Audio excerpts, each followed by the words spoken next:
Bom, no final do link, a gente teve até uma pergunta da Ana Clara, uma dúvida, só que ela não voltou ainda. E completando o raciocínio dela, né? Ela perguntou se a configuração é perdida, né? Na verdade, acontece. Para a gente trocar a bateria, na hora que nós estamos trocando, normalmente vai ser devido a uma perda de configuração, né? Aí nós vamos tirar a bateria, vamos medir se ela está com a tensão dela baixa realmente. E se caso aí o caso da bateria, a gente vai substituir por outra. Só que aí a configuração realmente ela está perdida, tem que refazer a configuração. Né? Então normalmente uma coisa está associada à outra, né? Então só que igual eu falei no final da aula do link, a configuração assim, ela não.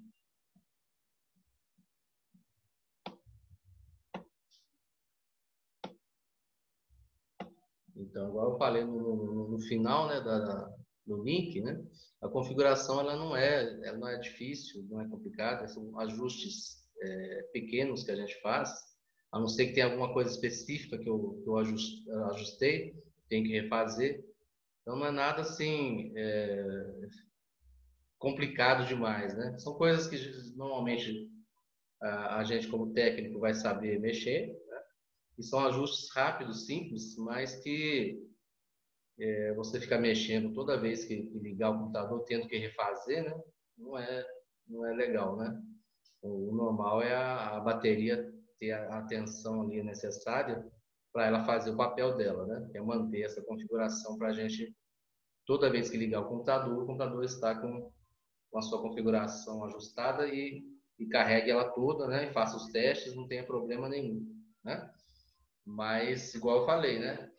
Quando a gente pensa em trocar ela, é devido a essas perdas de configuração, o relógio está alterando a data. Aí, então, um dos testes é esse, né? É simplesmente tirar a bateria e testar a sua tensão e já substituir por outra, já reconfigurar e vida que segue, né? Beleza? Se o problema for a bateria, está resolvido. Tranquilos? Aqui nós temos Professor, Oi?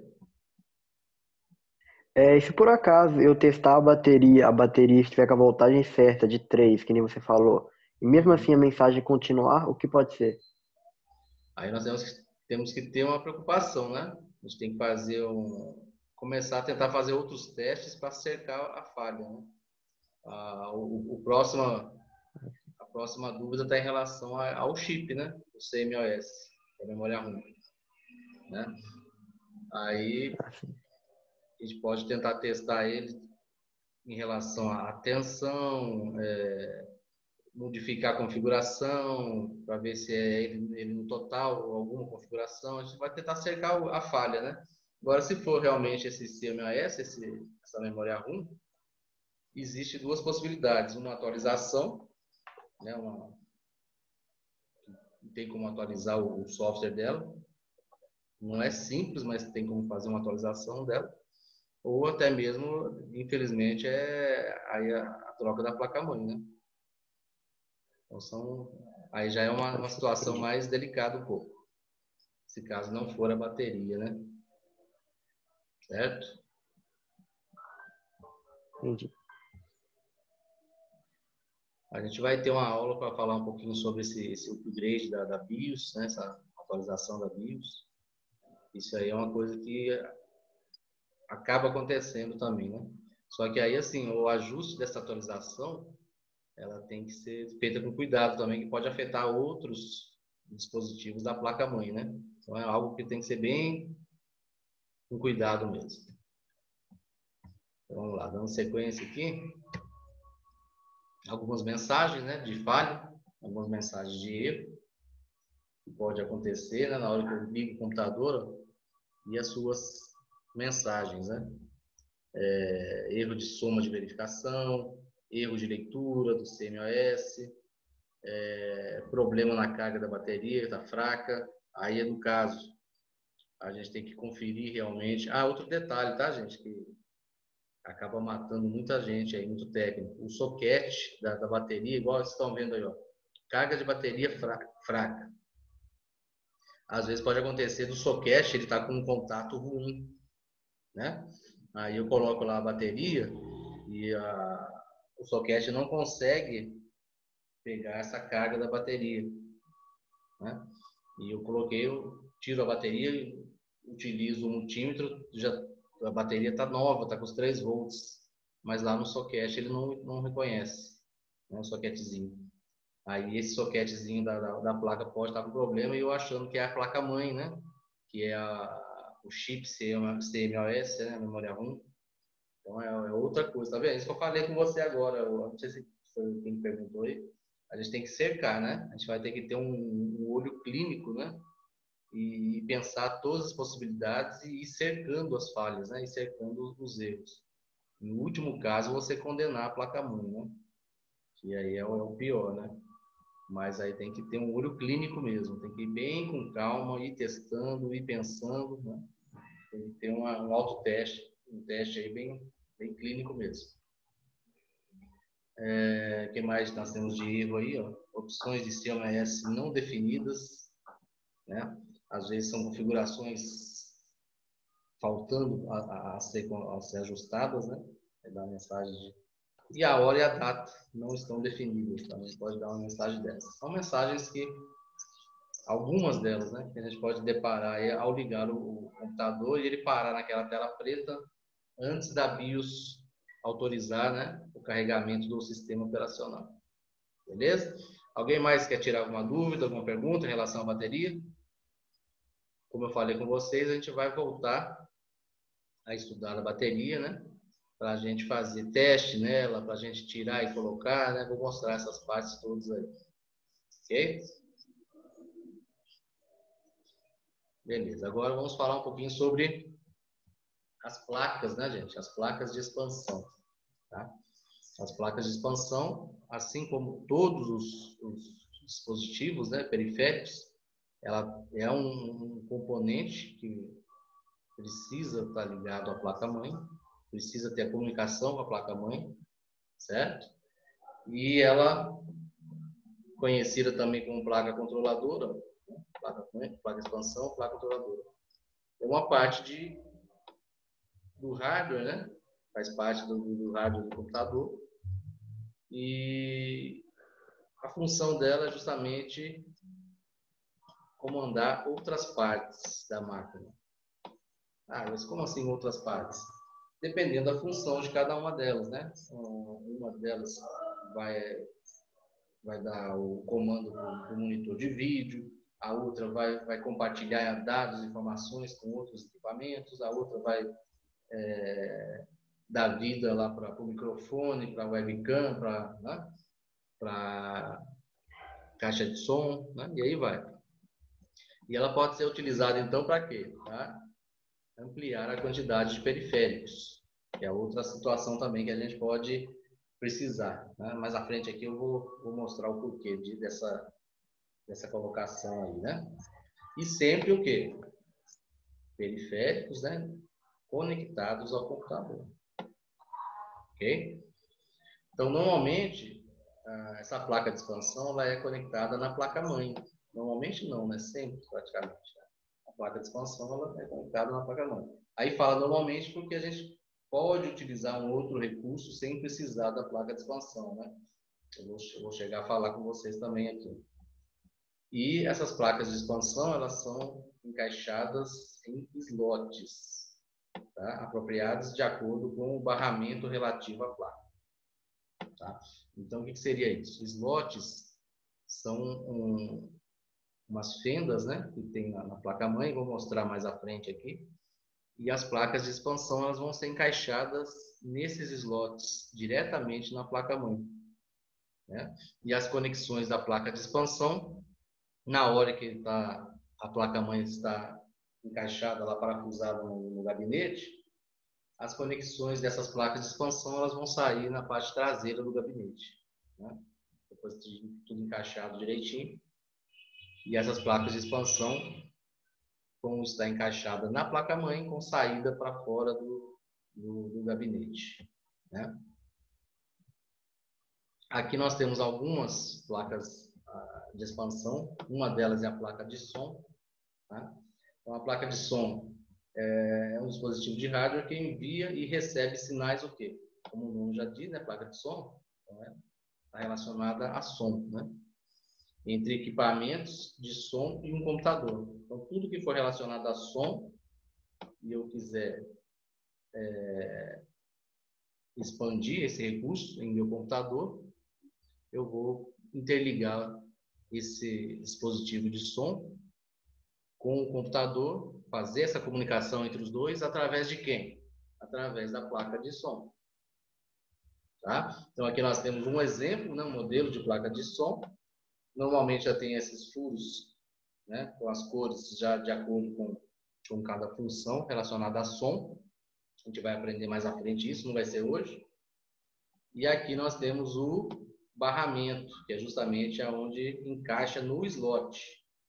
É por aí que ela faz a comunicação com a placa-mãe. Beleza? E executando um processo de conversão com um mínimo de qualidade e também gravação, edição, etc. Né? Então, gente, o que acontece?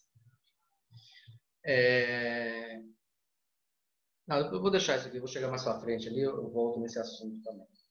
Tá? Vou dar sequência aqui. Outra placa de expansão que nós temos é a famosa placa de rede.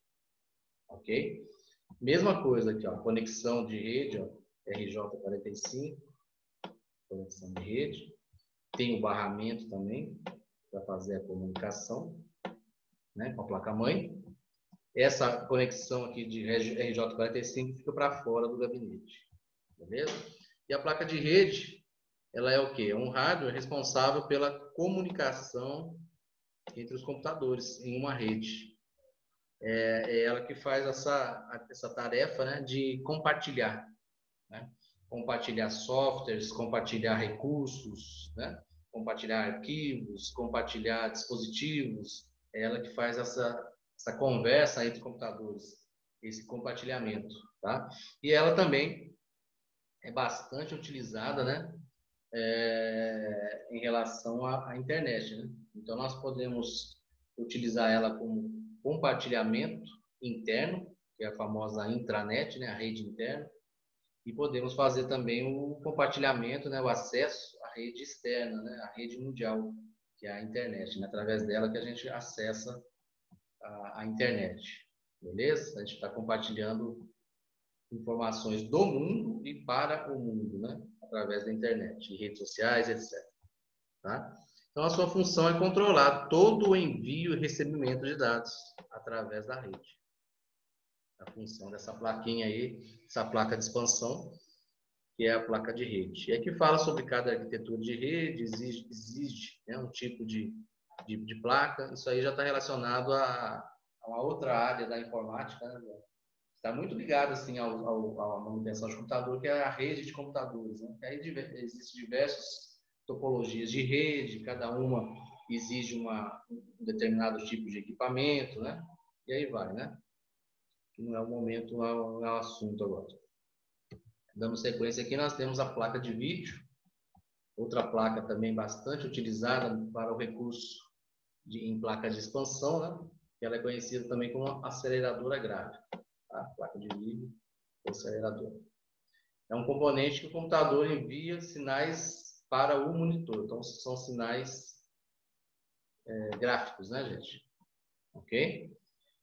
E aí vocês estão vendo dois exemplos, né?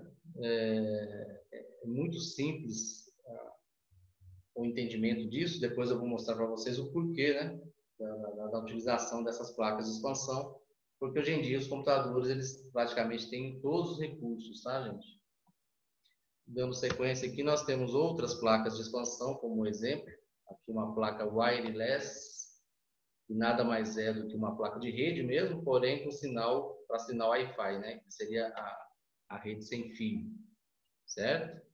Essa outra aqui é uma placa também Wi-Fi também, wireless, porém com recurso também de Bluetooth. Então são dois recursos aí, né? E essa daqui é uma placa de expansão para expandir acesso a outros dispositivos. Igual o Paulo lá no início, eu falei que já comentaria com vocês. É uma placa que, por exemplo, eu utilizo muitos equipamentos, né? Uma impressora, uma subwoofer, né? Que são aparelhagens de som. Eu utilizo vários periféricos externos e todos eles, hoje em dia, a maioria dos periféricos, eles estão usando muito essa porta USB, né? De comunicação. Aqui, ó. E aí, facilmente, eu acabo com as portas do meu computador, que normalmente vai vir lá umas 4, né? Ou 6, né? E aí eu não consigo mais utilizar tanto o periférico que eu tenho lá instalado. Eu posso instalar uma placa de expansão, ó. Placa de expansão com recurso USB. Aí, nesse caso aí, eu tenho mais 4 portas para ser utilizado, USB. Né? Aí eu estou o quê? Estou ampliando recursos, nesse caso aí, né? Ampliando recursos para poder usar mais periféricos. Beleza? Era isso que eu tinha comentado lá atrás.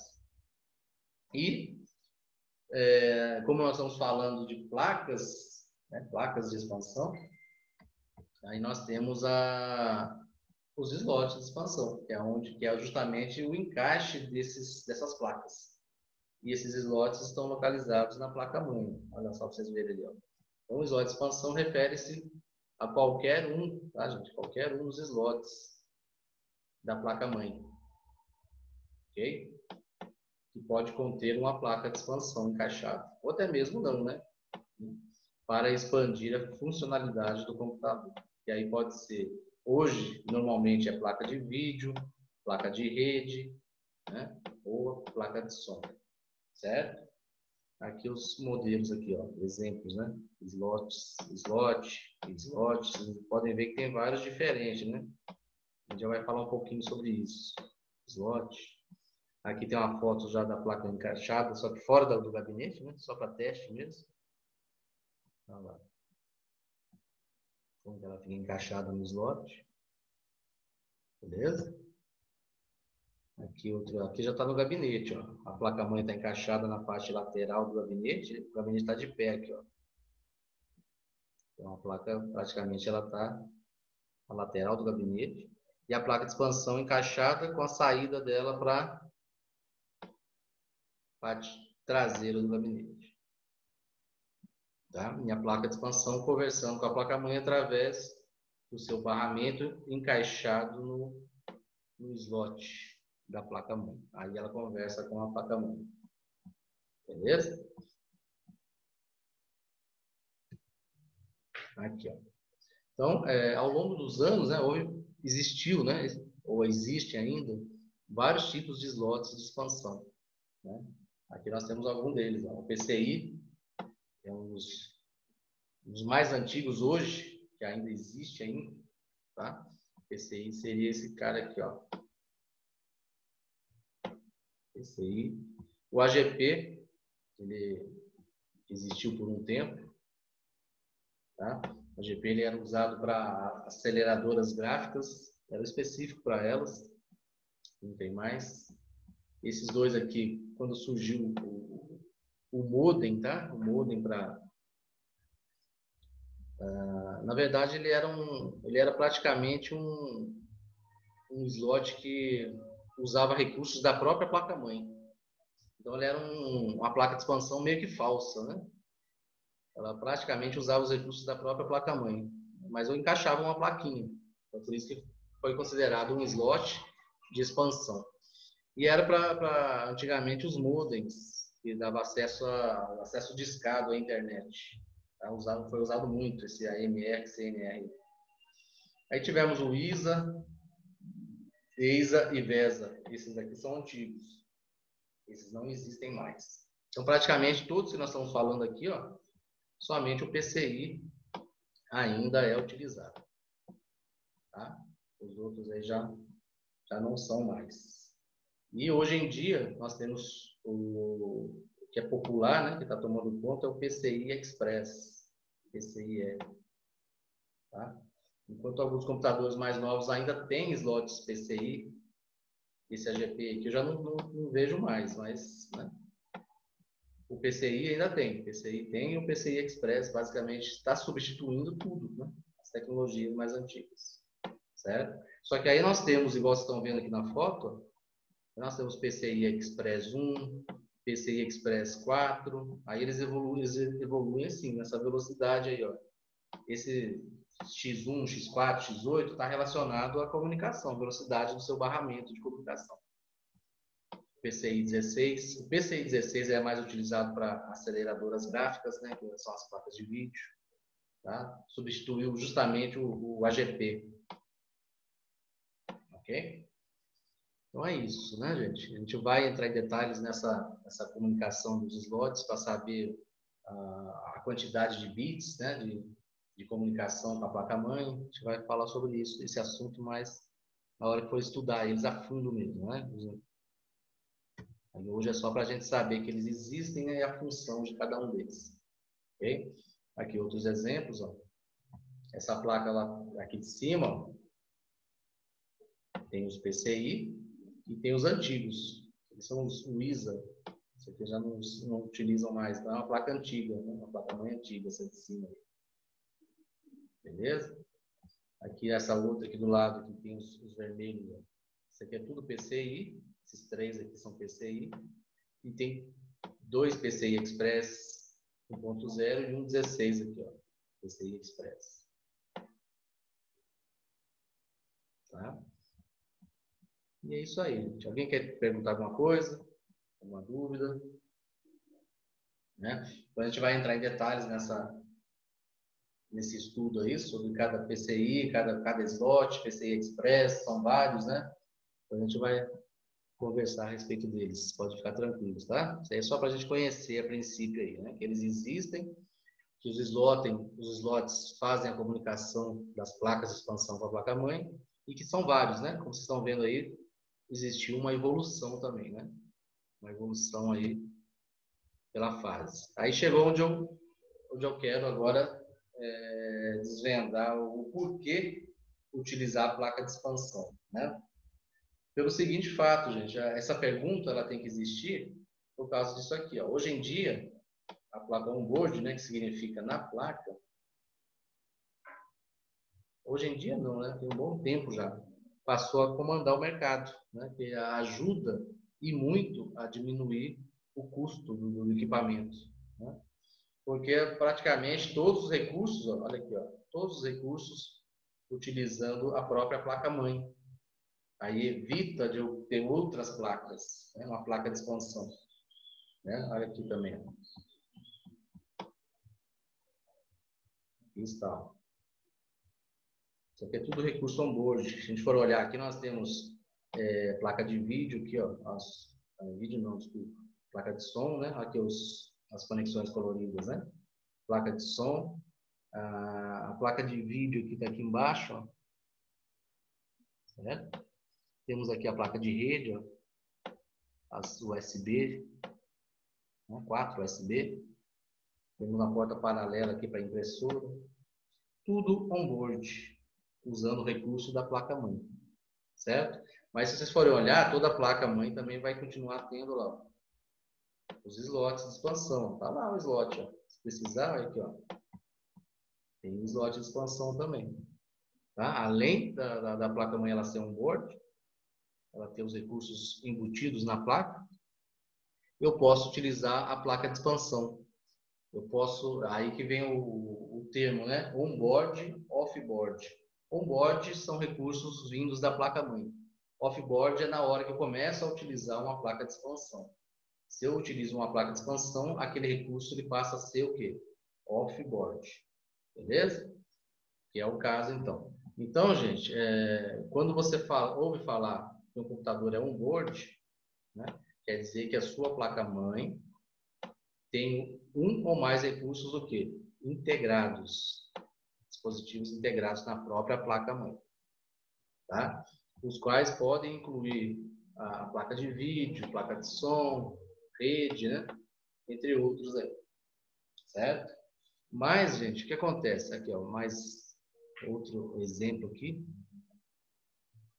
Olha lá, aqui tem uma entrada HDMI, que é para monitor de vídeo, DVI, também monitor de vídeo, e a VGA. Mas dependendo do qual monitor de vídeo eu tiver, eu posso usar.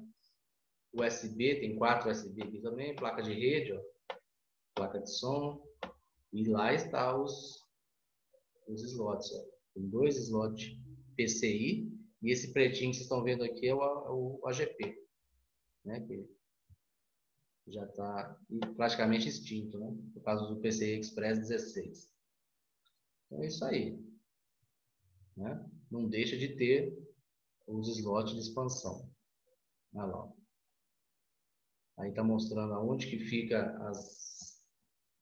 as conexões, as portas, quando ela é on-board. E quando eu utilizo um recurso off-board, né, uma placa de expansão, aí a placa vai estar encaixada no slot, então ela vai ficar mais ou menos posicionada aqui, mais abaixo. Então, só de olhar atrás do gabinete, eu sei. O que está encaixado aqui embaixo é uma placa de expansão, é um recurso off-board. E o que está no meio desse espaço aqui é tudo recurso integrado à placa-mãe. Beleza? Agora, um detalhe que eu falei que eu queria chegar no final para a gente esclarecer. Né? Seria isso aqui. Ó. Todos esses recursos que estão vendo aqui, eles estão utilizando, gente, recurso da placa-mãe. Tá? Todos. A placa de som, a placa de rede, a placa de vídeo. Aí o processador tem que trabalhar nesse processamento para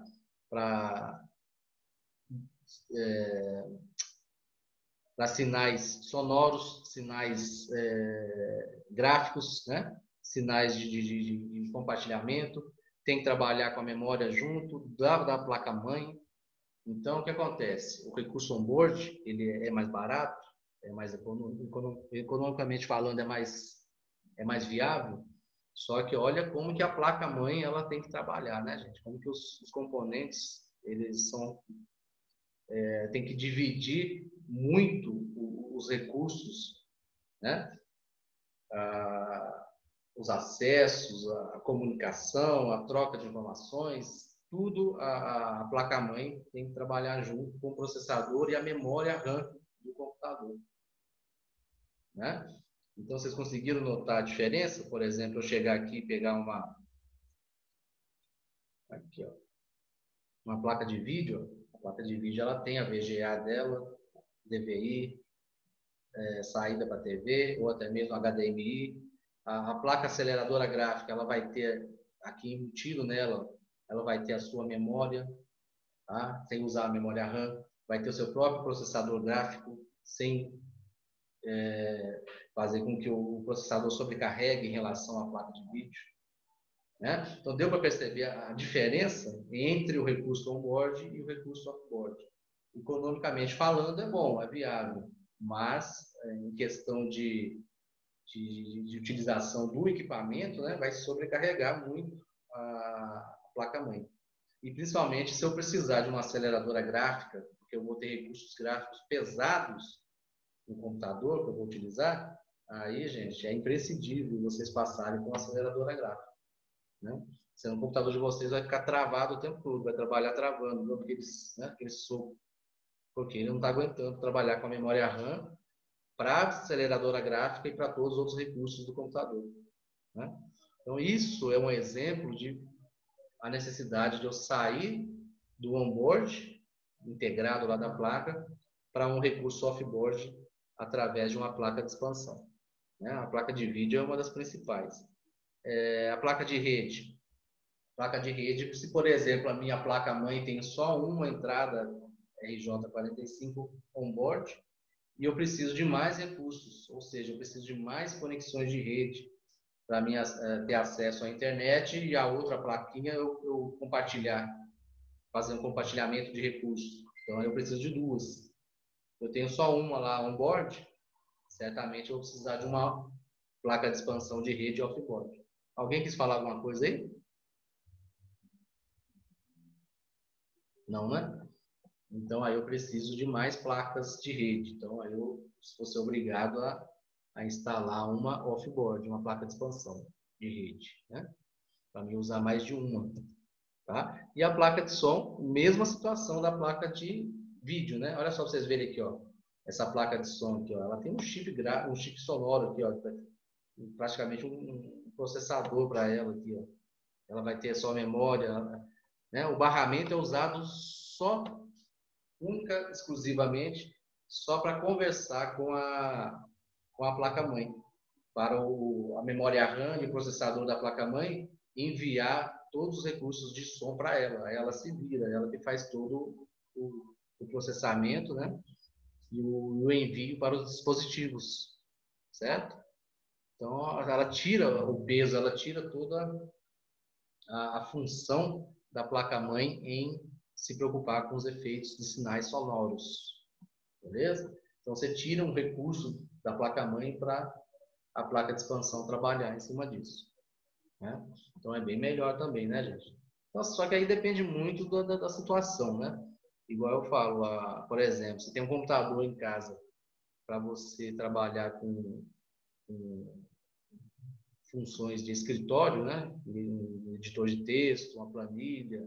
Você não vai fazer nada pesado. O computador, com os recursos on-board, vai atender perfeitamente. Não tem necessidade, né, de você expandir os recursos off-board.